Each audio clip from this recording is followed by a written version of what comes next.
જય માતાજી બધાને. મિત્રો, રાજકોટ શહેરની અંદરમાં હેલ્મેટનું 8 તારીખે આકરા દંડ લેવામાં આવ્યા લોકોના.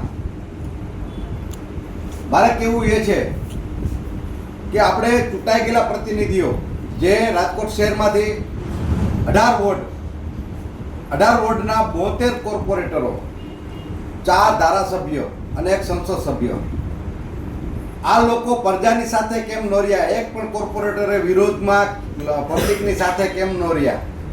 હજારો લોકોએ દંડ ભર્યા, લાખો રૂપિયાના દંડ ઉઘરાવ્યા અને મેમાં આવ્યા. અને પછી તમે જુઓ તો એક પણ કોર્પોરેટર કે ધારાસભ્યએ આમાં જાહેરાત કે પબ્લિકની આરે સમર્થનમાં નથી આવ્યા. આ લોકો ખાલી મત લેવા જ આવે છે. હમણાં જ સ્થાનિક સ્વરાજની ચૂંટણી આવવાની છે. તમારા બધાને ચિંતા કરવાની છે કે આ લોકો પબ્લિકના પ્રશ્નનો હલ ન કરી શકતા હોય અને એની ચિંતામાં ભાગ ન લઈ શકતા તો શું ખાલી મત લઈને મજા લૂંટવા આવે છે, મોજ કરવા આવે છે?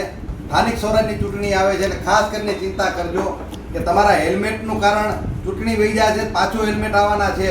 નક્કી કરજો તમે બધા જ. અને ખાસ કરીને જે 72 કોર્પોરેટરો જે સ્થાનિક છે, આપણે એવું હોય કે બાહુબલી કોર્પોરેટર હોય, તાકાતવર હિંમતવાળો કોર્પોરેટર હોય તો આપણને કંઈક કામ આવશે, મદદ થશે. પણ આ કોર્પોરેટરો કોઈ પણ એક સત્તા સામે બોલ્યા નથી, વિરોધમાં સામે આવ્યા નથી.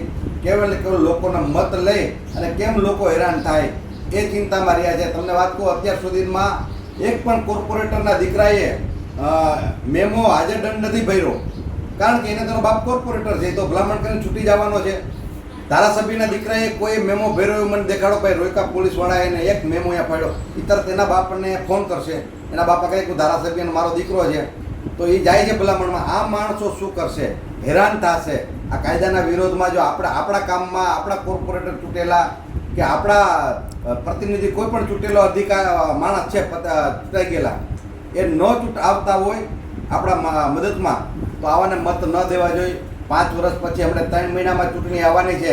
આનો હિસાબ તમારે બધાને આપવાનો છે, હું પણ આપવાનો છું. આ હેલ્મેટ જો હવે આની અંદરમાં એસી વાળી ગાડીઓમાં રખડવું છે અને એ લોકો હેલ્મેટના કાયદા કાઢે. પહેલાં તમારે એસી બંધ કરી દો. આમાં ગરમી કેટલી થાય છે? 10ની સ્પીડમાં સિટીમાં હેલ્મેટ 10ની સ્પીડમાં ગાડી હાલતી હોય છે. હવે એમાં હવા ન આવે, મુંજારો થતો હોય. 50ની સ્પીડમાં ગાડી હાલતી તો હેલ્મેટ પહેરાય. 10ની સ્પીડમાં હેલ્મેટમાં ઘૂંઘટ બહુ થાય, ઘામ વધારે, ગરમી વધારે થાય.